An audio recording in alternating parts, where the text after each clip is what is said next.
आपका स्वागत है मेरे YouTube चैनल में। आज हम लोग पढ़ने वाले हैं कक्षा 9वीं का ये हिंदी का पाठ गुल्ली डंडा। तो चलिए शुरू करते हैं। तो पाठ का नाम है गुल्ली डंडा और इसके लेखक हैं मुंशी प्रेमचंद जी।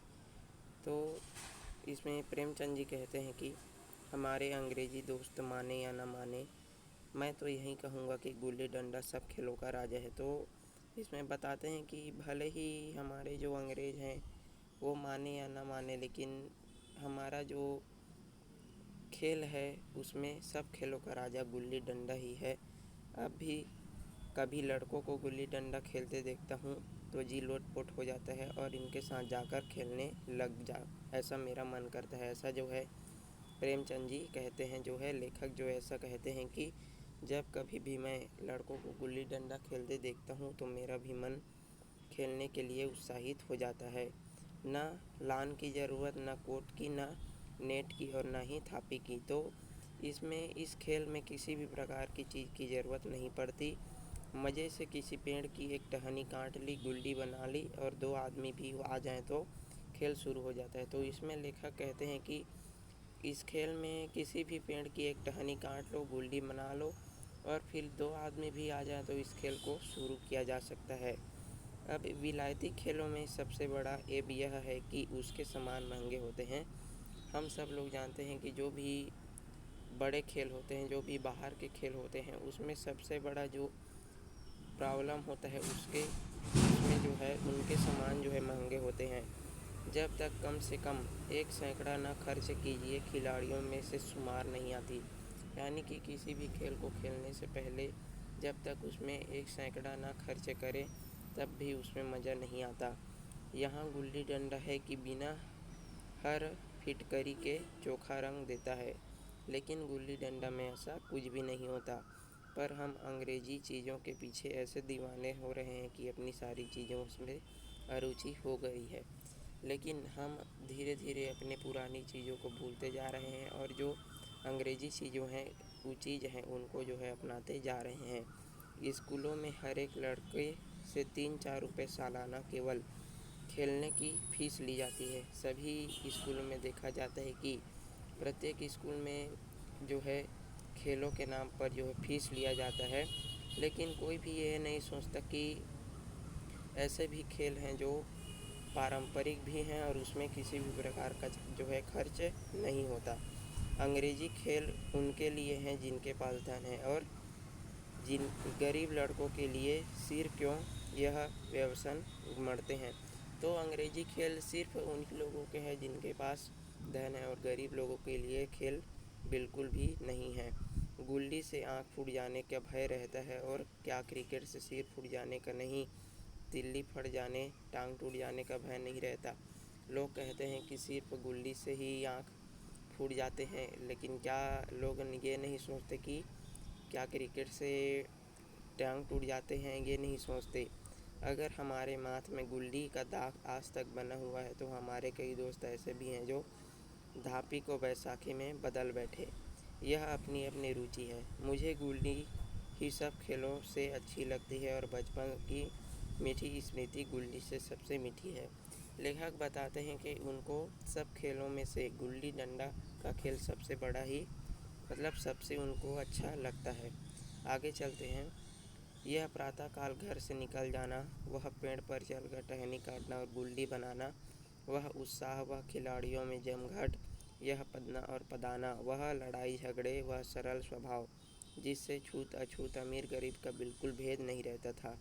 तो लेखक कहते हैं कि जब वे गुल्ली डंडा खेलने के लिए निकलते थे तो सुबह से वे उठ जाते थे और किसी भी पेड़ पर चढ़कर उसकी टहनी काट लेते थे और इस खेल में कोई भी अमीर गरीब, लड़ाई झगड़े, किसी भी प्रकार की कोई भी बाधा नहीं होती थी जिससे वे कोई भी अमीरीना चोचलो प्रदर्शन अभियान की गुंजाइश नहीं थी। यही उसी वक्त भूलेगा जब तक घर वाले बिगड़ रहे, पिताजी चौके पर बैठे, वेग से गुंजाइश ही न थी, उस वक्त भूलेगा। घर वाले बिगड़ रहे, पिताजी चौके पर बैठे, वेग से रोटियां पर अपना क्रोध उतार रहे थे। अम्मी की दौड़ केवल द्वार तक, लेकिन उनकी विचारधारा में मेरी अंधकार में भविष्य टूटी और नौका थी ग्रह डगमगा रही थी कि मैं हूँ कि उन्हें पदाने में मस्त हूँ, न नहाने की धुआं है न खाने की। लेखक कहते हैं कि जब खेल में ऐसी मन लग जाता है तो ना ही खाने की फ़िक्र रहती है और ना ही नहाने की। लेकिन लेखक के माँ पिताजी उन्हें देखते हैं और उनके पिताजी ये सोचते हैं कि उनका जो भविष्य है वो अंधकार में जा रहा है। गुल्ली है तो जरा सी, पर उसमें दुनिया भर की मिठाइयों का मिठास और तमाशों का आनंद भरा हुआ है। लेखक कहते हैं कि इस खेल में दुनिया भर की मिठाइयाँ और उनके मिठास जो है पूरी तरह से शामिल है। मेरे हमजोलियों में एक लड़का गया नाम का था। तो लेखक कहते हैं कि उनके साथियों में एक लड़के का नाम गया था, मुझसे 2-3 साल का बड़ा होगा। तो दुबला, बंदरों की सी लंबी लंबी पतली उंगलियां, बंदरों की सी चपलता, वही झल्लाहट। तो लेखक अपने दोस्त के बारे में बताता है कि उसकी जो उंगलियां थी वो लंबी लंबी बंदरों से थी। गुल्ली कैसी ही हो पर इस तरह लपकता था जैसे छिपकली कीड़ों पर लपकती है। जिस तरह छिपकली कीड़ों को धीरे से करके ऐसे लपकती है जैसे वो कोई जैसे कीड़ों को पता ही नहीं चलता, ठीक उसी प्रकार वो लड़का गुल्ली पर इस प्रकार लपकता था कि जैसे वो कोई छिपकली हो। मालूम नहीं उनके माँ बाप थे या नहीं, कहाँ रहता था, क्या खाता था, पर था हमारे गुल्ली क्लब का चैम्पियन। लेकिन वो जो लड़का था वो गुल्ली क्लब का जो है चैम्पियन था, जिसकी तरफ आ जाए वो जीत उसकी होती थी। तो लेखक कहते हैं कि वह लड़का जिस टीम में भी आ जाता था उस टीम की जीत हो जाती थी। हम सब उसे दूर से आते देख उसका दौड़कर स्वागत करते और अपनी गोइया बना लेते थे। हम सब जब भी उसको आता देखते दूर से उसका स्वागत कर लेते थे और अपनी टीम में जो है शामिल कर लेते थे। एक दिन मैं और गया दोनों ही खेल रहे थे। वह पदा रहा था, मैं पद रहा था। तो एक दिन लेखक कहते हैं कि एक दिन गया और लेखक दोनों ही गुल्ली डंडा खेल रहे थे। मगर कुछ विचित्र बात है कि पदाने में हम दिन भर मस्त रह सकते थे, पदना 1 मिनट भी अकलता था। लेकिन जो है लेखक जो है उसके वो जो है गुल्ली हार रहा था। मैंने गला छुटाने के लिए सब चालें चली जो ऐसे अवसर पर शास्त्र विहीन न होने की क्षम्य है। लेकिन गया अपने दाव के लिए बगैर मेरा पिंड न छोड़ता था। मैं घर की ओर भागा, अनुनय विनय का कोई असर न हुआ। गया ने मुझे दौड़ाकर पकड़ लिया, डंडा तान कर बोला, मेरा दाव देकर जाओ। पदाया तो बड़ा बहादुर बन के पदने के बेर क्यों भागे जा रहे हो। लेकिन जब मुंशी प्रेमचंद जी को इस खेल में पदने में मज़ा नहीं आता था तब वह भागने की कोशिश करता, लेकिन गया उसे पकड़कर अपनी ओर खींच लेता। तुम दिन भर पदाओ तो मैं दिन भर पढ़ता रहूं। ऐसा करके जो है प्रेमचंद जी ने गया से कहा, हाँ तुम्हें दिन भर पढ़ना पड़ेगा। ऐसा गया ने कहा, ना खाने जाऊँ ना पीने जाऊँ, हाँ मेरा दाव दिए बिगा कहीं न जाओ। ऐसा इन दोनों में जो है बातचीत होने लगी। मैं तुम्हारा गुलाम नहीं हूँ, हाँ तुम मेरे गुलाम हो। ऐसा जो है दोनों में बातचीत होने लगी। फिर जो है बोलते हैं कि घर जाता हूँ, देखो मेरा क्या कर लेते हो। घर कैसे जाओगे, कोई दिल लगी है, दाव दिया है दाव लेंगे। अच्छा कल मैंने अमरूद खिलाया था वह लौटा दो। ऐसा जो है प्रेमचंद जी ने कहा। वह तो पेट में चला गया, ऐसा गया ने उसे बताया। निकालो पेट से, तुमने क्यों खाया मेरा अमरूद। फिर जो है प्रेमचंद जी ने गया से कहा, अमरूद तुमने दिया तब मैंने खाया, मैं तुमसे मांगने न गया था। ऐसा गया ने प्रेमचंद जी से कहा, जब तक मेरा अमरूद न दोगे मैं दाव न दूंगा। मैं समझता था न्याय मेरी ओर है, आखिर मैंने किसी स्वार्थ से उसे अमरूद खिलाया होगा। कौन निस्वार्थ किसी से सुलूक करता है। भिक्षा तक तो स्वार्थ के लिए देते हैं। जब गया ने अमरूद खाया तो फिर मुझे उससे दाव लेने का क्या अधिकार है। रिश्वत देकर तो लोग खून पचा लेते हैं, मेरा तो अमरूद यूँ ही हजम कर जाएगा। अमरूद पैसे के 5 वाले थे जो गया के बाप को भी नसीब न होंगे। यह सरासर अन्याय था। गया ने मुझे अपनी ओर खींचते हुए कहा, मेरा दाव देकर जाओ, अमरूद समरूद मैं नहीं जानता। तो इस प्रकार दोनों में जो है झगड़ा होते गया, दोनों की लड़ाई होते गई। मुझे न्याय का बल था, वह अन्याय पर टिका हुआ था। मैं हाथ छुड़ाकर भागना चाहता था, वह मुझे जाने न देता। ऐसा प्रेमचंद जी कहते हैं कि मैं अपना हाथ छुड़ाकर भागना चाहता था, लेकिन गया जो है ऐसा करने नहीं दे रहा था। मैंने उसे गाली दी, उसने उससे कड़ी गाली दी, और गाली ही नहीं एक चांटा जमा दिया। तो गया ने प्रेमचंद जी को एक चांटा जमा दिया। मैंने उसे दांत काट लिया। फिर प्रेमचंद जी कहते हैं कि मैंने गया का दांत काट लिया। उसने मेरी पीठ पर डंडा जमा दिया। गया ने जो है प्रेमचंद जी के पीठ पर डंडा जमा दिया। मैं रोने लगा। गया मेरे इस अस्त्र का मुकाबला न कर सका। मैंने तुरंत आंसू पोंछ डाले, डंडे की चोट भूल गया और हंसता हुआ घर जा पहुंचा। तो इस प्रकार कुछ समय के लिए उन दोनों में झगड़ा हुआ और फिर प्रेमचंद जी अपने हंसते हुए घर की ओर चले गए। उन्हीं दिनों पिताजी का यहाँ से तबादला हो गया। नई दुनिया देखने की खुशी में ऐसा फूला कि अपने हमजोलियों से बिछुड़ जाने का बिल्कुल दुख न हुआ। तो फिर प्रेमचंद जी जो लेखक हैं, उनके पिताजी का तबादला किसी दूसरी जगह हो गया। तो फिर लेखक बहुत ही खुश हो गया बाहर की दुनिया देखने के लिए। पिताजी दुखी थे, वह बड़ी आमदनी की जगह थी। अम्मा जी भी दुखी थी। यहाँ सब चीज़ सस्ती थी और मोहल्ले की स्त्रियों से घराव सा हो गया था। तो उनके माता पिताजी बहुत दुखी थे, क्योंकि जब जिस जगह उनका तबादला हुआ था वो जगह बहुत ही बड़ी थी और यहाँ के जो आस पड़ोस के लोग थे उनसे घर जैसा लगाव हो गया था। लेकिन मैं मारे खुशी के फूला न समाता। लड़कों में जीट उड़ा रहा था। वहाँ ऐसे घर होते हैं, ऐसे ऊंचे ऊंचे घर होते हैं, आसमान की बातें करते हैं। वहाँ के अंग्रेजी स्कूल में कोई मास्टर पीटे तो उसे जेल हो जाए। मेरे मित्रों की फैली हुई आंखें और चकित मुद्रा बता रही थी कि उनसे निगाह कितनी स्पर्धा हो रही थी। मानो कह रहे हो, तू भाग्यवान है भाई, जाओ, हमें तो इस उज्जड़ ग्राम में ही जीना और मरना है।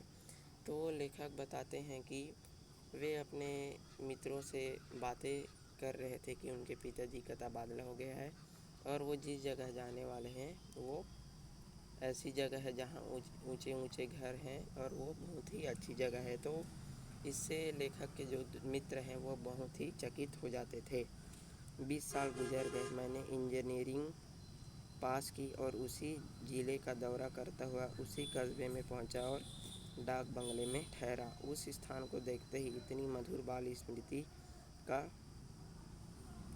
दृश्य मेरे हृदय में जाग उठी। तो धीरे धीरे फिर जो है लेखक उस गांव में वापस आ जाता है और उस जैसे ही उस गांव को देखता है तो उसके हृदय में उनके बाल क्रियाकलापों की स्मृतियाँ उनके हृदय में उभर उठती है। आँखें किसी प्यासी पथिक की भांति बचपन और क्रिया स्थलों को देखने के लिए व्याकुल हो रही थी, पर उस परिचित नाम के सिवा वहाँ और कोई परिचित नहीं था। जहाँ खंडहर था वहाँ पक्के मकान थे, जहाँ बरगद का पुराना पेड़ था और वहाँ सुंदर बगीचा बन गया था। तो पहले जहाँ पर खंडहर था वहाँ पर अब पक्के मकान बन चुके थे और जहाँ पर पुराना पेड़ होता था वहाँ पर बगीचे बन गए थे। जहाँ स्थान की काया पलट हो गई थी। अगर उसके नाम और स्थिति का ज्ञान न होता तो मैं पहचान भी न कर सकता। बचपन की संचित और अमर स्मृतियाँ बाहें खोलकर अपने पुराने मित्रों को से गले मिलने और अधीर हो रही थी, मगर वह दुनिया बदल गई थी। ऐसा जी हो रहा था कि उस धरती से लिपट जाऊं और कहूं, तुम मुझे भूल गई, मैं तो अब भी तुम्हारा वही रूप देखना चाहता हूँ। धीरे धीरे लेखक के मन हृदय में उन बाल क्रियाकलापों की छवि नज़र आ रही थी। सहसा एक खुली जगह में मैंने 2-3 लड़कों को गुल्ली डंडा खेलते हुए देखा। अचानक जो है लेखक ने 2-3 लड़कों को गुल्ली डंडा खेलते हुए देख लिया। एक क्षण के लिए मैं अपने को बिल्कुल भूल गया। जैसे ही लेखक ने उन लड़कों को गुल्ली डंडा खेलते हुए देखा। वह अपने आप को ही भूल गया कि वह एक ऊंचा अफसर है और सहसा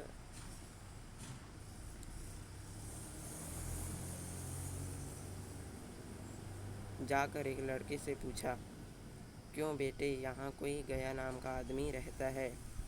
और जैसे ही वह गुल्ली डंडा खेलते हुए देखता है तो उन लड़कों के पास जाकर पूछता है कि क्यों बेटे, यहाँ पर कोई गया नाम का लड़का रहता है क्या? हाँ है तो ज़रा उसे बुला सकते हो। फिर उन लड़कों ने लेखक से कहा, हाँ है तो, लेकिन फिर लेखक ने कहा, ज़रा उसे बुला दो। लड़का दौड़ता हुआ गया और एक क्षण के 5 हाथ के काले देव को साथ लिए दिखाई लिया। मैं दूर से पहचान गया। उसकी ओर लपकना चाहता था, उसके गले लिपट जाऊं, पर कुछ सोचकर रह गया। बोलो, कहो गया, मुझे पहचानते हो? जैसे ही लेखक उस गया नाम के व्यक्ति को देखता है, उसकी ओर लपकना चाहता है, लेकिन वो अचानक रुक जाता है और उससे पूछता है, गया, क्या तुम मुझे पहचानते हो? गया ने झुककर सलाम किया। हाँ मालिक, भला पहचानूंगा क्यों नहीं, आप मज़े में हो? फिर गया बोलता है, हाँ मालिक, मैं आपको पहचानता हूँ, बहुत मज़े में। तुम अपनी कहो। मैं तो मज़े में हूँ, लेकिन तुम अपनी बताओ। ऐसा जो है लेखक कहते हैं। डीटी साहब का साइन सुहूँ, मतई, मोहन, दुर्गा सब कहाँ हैं? कुछ खबर है? लेखक जो है अपने पुराने मित्रों के बारे में पूछते हैं। मतई तो मर गया, दुर्गा और मोहन दोनों डाकिया हो गए। मैं तो जिला का इंजीनियर हूँ। सरकार तो पहले ही बड़े जहीन थे, अब कभी गुल्ली डंडा खेलते हो? ऐसा दोनों में वार्तालाप होता रहा। दोनों अपने पुराने बीते हुए पलों को याद करते रहे। गया ने मेरी ओर प्रश्न भरी आंखों से देखा। अब गुल्ली डंडा क्या खेलूँगा सरकार, अब तो धंधे से छुट्टी नहीं मिलती। लेखक जो है गया से पूछता है कि क्या तुम अब भी गुल्ली डंडा खेलते हो? इस पर गया जवाब देता है कि मुझे तो अब अपने काम से ही फुर्सत नहीं मिलती, अब क्या गुल्ली डंडा खेलूँगा। फिर आओ आज हम तुम खेलें, तुम पदाना हम पदेंगे, तुम्हारे एक दाव हमारे ऊपर ही है, आज वह ले लो। फिर जो है लेखक कहते हैं कि आज हम लोग फिर से एक बार गुल्ली डंडा खेलते हैं। गया बड़ी मुश्किल से राजी हुआ। वह ठहरा टके का मजदूर, मैं एक बड़ा अफसर, हमारा और उसका क्या जोड़, बेचारा झेप रहा था। तो इस पर जो है गया जो है झिझक रहा था कि यह एक इंजीनियर है और मैं एक छोटा सा व्यक्ति हूँ, लेकिन मुझे भी कुछ कम झेप न थी। इसलिए नहीं कि मैं गया के साथ खेलने जा रहा था, बल्कि इसलिए कि लोग इस खेल को अजूबा समझकर इसका तमाशा बना लेंगे। अच्छी खासी भीड़ लग जाएगी। उस भीड़ में वह आनंद कहाँ रहेगा? पर जब बगैर तो नहीं जाता था। आखिर निश्चय हुआ कि दोनों जने बस्ती में बहुत दूर खेलेंगे, बचपन की उस मिठास को खूब रस ले कर खाएंगे। मैं गया को लेकर डाक बंगले पर आया और मोटर पर बैठाकर दोनों मैदान की ओर चले। साथ में एक कुल्हाड़ी ले ली। मैं गंभीर भाव धारण किए हुए था, लेकिन गया इसे अभी तक मजाक ही समझ रहा था। तो इसमें बताते हैं कि लेखक और गया दोनों डाक बंगले की तरफ गए और वहाँ से गाड़ी पर बैठकर एक मैदान की ओर चले गए और उन्होंने साथ में एक कुल्हाड़ी भी पकड़ी थी। फिर भी उसके मुख पर उत्सुकता या आनंद का कोई चिन्ह न था। शायद वह हम दोनों में जो अंतर हो गया यही सोचने में मगन था। तो गया अब तक यही सोचता रहा कि मैं एक सामान्य आदमी हूँ और ये एक बहुत बड़ा अफसर है। मैंने पूछा, तुम्हें कभी हमारी याद आती थी या नहीं? सच कहना, गया लेखक ने गया से कहा। गया छिपते हुए बोला, मैं आपको याद करता हुजूर किस लायक हूँ। भाग में आपके साथ कुछ दिन खेलना बदा था, नहीं तो मेरी क्या गिनती। मैंने कुछ उदास होकर कहा, लेकिन मुझे तो बराबर तुम्हारी याद आती थी। लेखक कहता है कि मुझे तो तुम्हारी याद आती थी। गया ने पछताते हुए कहा, वह लड़कपन था सरकार, उसकी याद न दिलाओ। गया ने लेखक से कहा कि पुरानी जो बातें हैं उनकी यादें मत दिलाओ।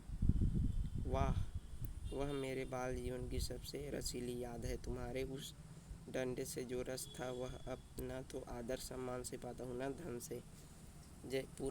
जब लेखक और गया जब बचपन की यादें कर रहे थे तो ऐसी बात में ये सब चीज़ें वो लोग याद करते हैं।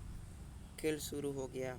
मैंने गुच्ची से गुल्ली रखकर उछाली।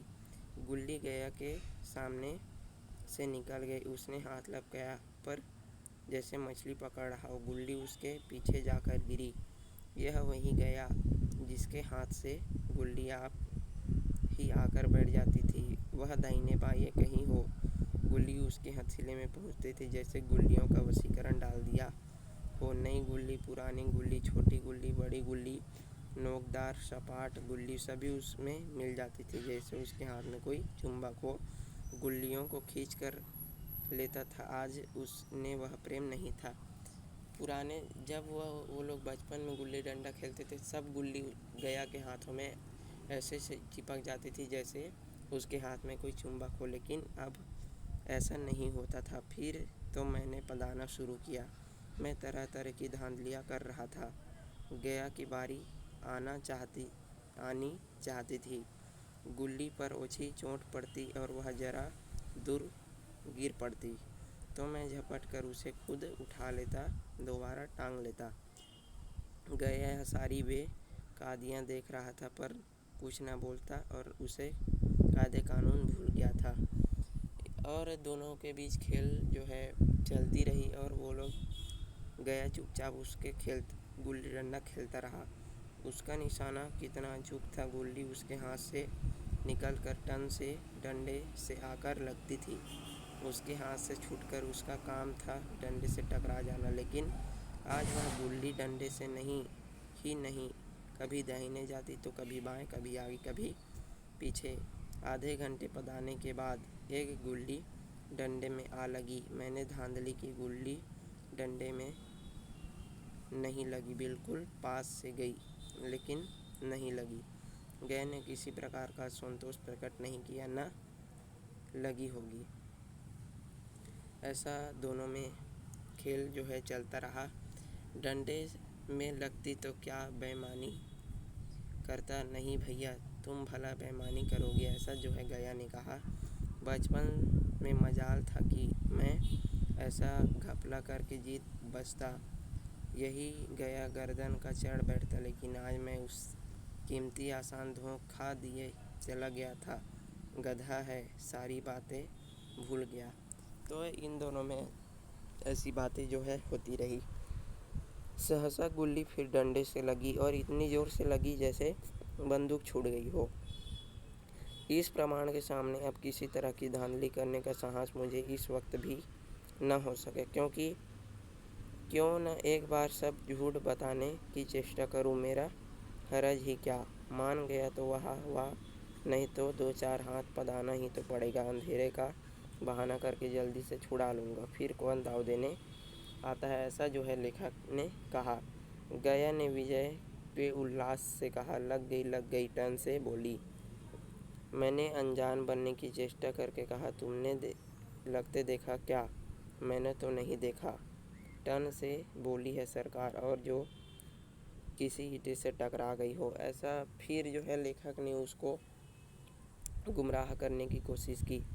मेरे मुख से यह वाक्य उस समय कैसे निकला इसका मुझे खुद आश्चर्य है। इस सत्य को झुठलाने वैसा ही था जैसे दिन को रात बताना।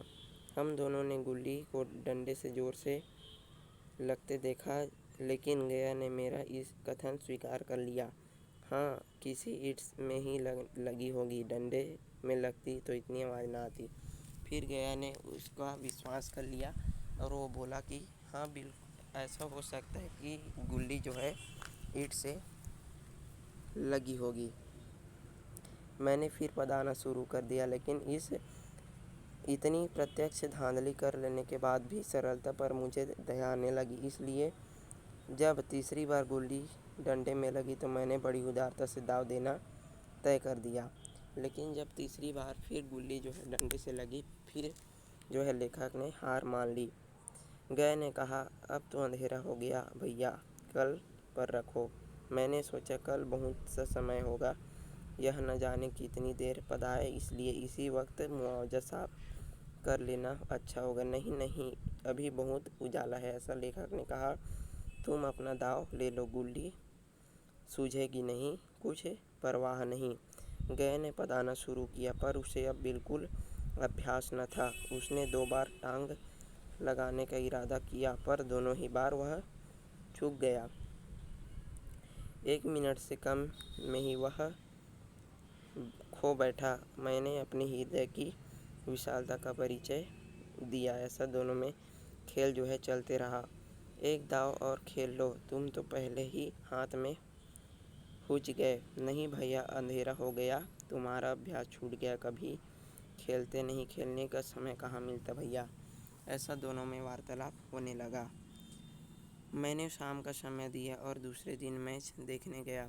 कोई 10 आदमियों की मंडली थी। कई मेरे लड़कपन के साथी थे, अधिकांश युवक थे जिन्हें मैं पहचान न सका। खेल शुरू हुआ। मैं मोटर पर बैठे बैठे तमाशा देखने लगा। आज गया का खेल, उसका नैपुण्य देखने में चकित हो गया। टाण लगाता तो मैं गुल्ली आसमान से बातें करती। फिर दूसरे दिन जो है खेल, गुल्ली डंडा का खेल फिर से शुरू हुआ। और कल की सी वह झिझक, वह झिझकता, वह बेदली आज न थी। लेकिन जो है आज जो है गया पूरी हिम्मत और पूरी लगन से जो है खेल खेलता रहा। लड़कपन में जो बात थी आज उसके प्रवर्तक का प्राप्त कर ली थी। कहीं कल इसने मुझे इस तरह पदाया होता तो मैं ज़रूर रोने लगता, ऐसा लेखक जो है सोचने लगा। उसके डंडे की चोट खाकर गुल्ली 200 गज खबर लाती थी। पदने वाले एक युवक कुछ धांधली की, उसने अपने विचार में गुल्ली लपक ली थी। गया का कहना था कि गुल्ली जमीन से लगकर उछली थी। इस पर दोनों में ताल ठोकरे की नौबत आ गई। इस पर जो है गया और उस युवक के बीच जो है फिर लड़ाई की नौबत आ गई। युवक दब गया। गया का तमतमाया हुआ चेहरा देखकर वह डर गया, और अगर वह दब न जाता तो ज़रूर मारपीट हो जाती। मैं खेल में न था, पर दूसरों के इस खेल में वही लड़कपन का आनंद आ रहा था जब हम कुछ भूलकर खेलों में मस्त हो जाते थे। अब मुझे मालूम हुआ कि कल गया ने मेरे साथ खेला नहीं, केवल खेलने का बहाना किया। लेकिन लेखक को पता चल गया कि कल जो है गया ने मेरे साथ खेला नहीं, बल्कि उसके साथ खेलने का बहाना किया था। उसने मुझे दया का पात्र समझा। मैंने धांधली की, बेईमानी की, लेकिन उसने ज़रा भी उस पर क्रोध नहीं किया, इसलिए कि वह खेल न रहा था, मुझे खिला रहा था, मेरा मन रख रहा था। वह मुझे पदाकर मेरा कमूचर नहीं निकालना चाहता था। मैं अब अफसर हूँ। यह अफसरी मेरे और उसके बीच दीवार बन गई थी। लेखक बताते हैं कि मैं अब एक अफसर बन गया था और वह ऐसा नहीं चाहता था कि मुझे गुल्ली डंडा में पदा सके। मैं अब उसका लिहाज पदा सकता हूँ, साहचर्य नहीं पा सकता। लड़कपन था तब मैं उसका समकक्ष था, यह पद पाकर मैं अब केवल उसका दया योग्य हूँ। वह मुझे अपना जोड़ नहीं समझता, वह बड़ा हो गया, मैं छोटा हो गया हूँ। इस तरह से यह जो पाठ है वो समाप्त होता है।